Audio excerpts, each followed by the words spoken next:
जय श्री राम गुरु जी। इस संसार में नास्तिक लोग कहते हैं कि मैं भगवान को नहीं मानता, उनके लिए क्या कहना है? असत्य का कोई अस्तित्व नहीं है और सत्य का कभी अभाव ही नहीं होता। वो सत्य से, भगवान से कभी अलग हो नहीं सकता। भगवान उनसे अलग हो नहीं सकता। अगर वो मन की माया से कह रहा है कि मैं भगवान को नहीं मानता हूँ, तो वो अपने को भगवान से अलग करके बताए। फिर बताओ, उसका कोई अपना अस्तित्व ही नहीं है। मन से बोल रहा है, माया से, लेकिन मन सत्ता कहाँ से लाया? उसी सत्ताधीश से लाया। उससे अलग हो ही नहीं सकता, माने या ना माने। गंगा माँ जैसे बह रही है गंगा माँ, तो हिंसक शेर भी अपनी प्यास बुझा लेता है और गौ माता भी बुझा लेती है। गंगा माँ कभी नहीं सोचती है हिंसक को मैं अपने गंगा जल नहीं पीने दूंगी और गौ माता को ही दूंगी, ऐसा, क्योंकि वो समदर्शी है, वो निर्मल है। ऐसे ही पंच तत्व हैं। जो बोल रहा है कल्पना से मैं भगवान नहीं मानता हूँ, तो उसके शरीर में जो पंच तत्व हैं, तो उन पंच तत्वों को बोल देना कि भाई मैंने खाना खा लिया, तू खाना ना पचा। लेकिन तो वो खाना खाने के बाद जो अग्नि का काम है खाना पचाने का, वो पचाती है। उसको कहना थोड़े पड़ता है। तो वो भगवान से अलग थोड़े हो सकता है। जल, पंच तत्व, पृथ्वी, आकाश, जल, अग्नि, तो ये जो भी पंच तत्व हैं, इनको कहना थोड़ी पड़ता है। वो तो स्वाभाविक चलते ही रहते हैं। वो ना माने या माने, भगवान तो इतना निर्मल है और भगवान समदर्शी हैं, इतना समदर्शी हैं कि सब में अपना ही रूप देखते हैं। सब में वो भगवान ही हैं और सब भगवान में ही रहते हैं। वो भगवान से अलग हो ही नहीं सकता। मन की माया से कह रहा है, लेकिन मन की माया भी कहाँ से फुरी है? मन भी कहाँ से फुराया? मन की अपनी कोई सत्ता नहीं है, क्योंकि असत्य का कोई अस्तित्व नहीं है और सत्य का कभी अभाव ही नहीं होता है। वो भगवान से अलग हो ही नहीं सकता। भगवान अपने से अलग कर ही नहीं सकता। और मन की माया से कपोल कल्पित कहते रहते हैं कि तू मुझे जानता नहीं है।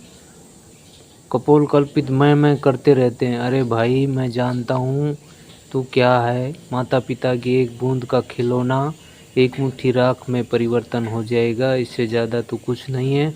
और जो मैं कर रहा है, उस असली मैं को आप जानते ही नहीं हो। आप अपने को, असली मैं को जानो। क्या अब मैं कर रहे हो? क्या ये मुंडी, ये सर आप हो? क्या ये नाक आप हो? क्या आप ये आंखें आप हो? क्या हाथ आप हो?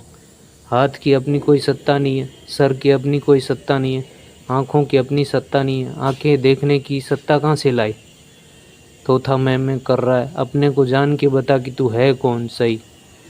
क्या पैर तुम हो? क्या ये शरीर धड़ तुम हो? ये तो मिट्टी का खिलौना है, पंच तत्व का है। कोई बम्बई से आया है दिल्ली और पूछते हैं कि भाई रास्ते में बहुत सारे स्टेशन, लोकल स्टेशन आए थे, आपने देखे? हम पूछेंगे कि आपने जयपुर देखा? तो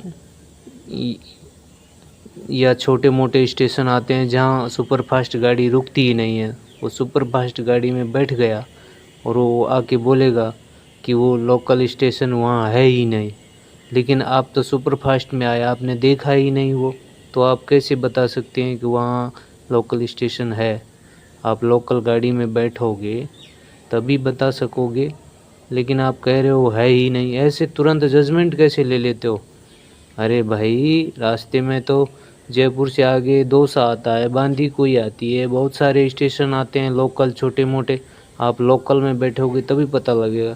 ऐसे ही भगवान का कुछ ध्यान करोगे, कुछ जप करोगे, कुछ कथा सुनोगे, तब ना मानोगे कि वहाँ है, हाँ कुछ है। और मन की अपनी कोई सत्ता नहीं है। अपनी कोई सत्ता है तो ढूंढ के बता कौन है तू। मन में तो कभी अच्छे विचार आते हैं, कभी बुरे विचार आते हैं, कभी विचार आता है, कभी जाता है। तो आने जो आता है और आके जो चला जाता है, वो सत्य कैसे हो सकता है? वो स्थिर है ही नहीं। अपना उसका कोई स्टैंड नहीं है, कोई अस्तित्व नहीं है। और सत्य का कभी अभाव नहीं है। तो सत्य को बगैर जाने जजमेंट नहीं लेना चाहिए कि सत्य क्या है, कि मैं भगवान को नहीं जानता हूँ, नहीं मानता हूँ। आप यही प्रमाण दे रहे हो कि आप भगवान को मानते हो। जो सच्चा मैं है, इसलिए तो आप कह रहे हो कि मैं नहीं मानता हूँ, या फिर कपोल कल्पित कह रहे हो कि मैं नहीं मानता हूँ। आपकी अपनी कोई सत्ता ही नहीं है, ऐसे ही थोथा बोल रहे हैं कि मैं नहीं मानता हूँ। आप भगवान से अलग हो ही नहीं सकते।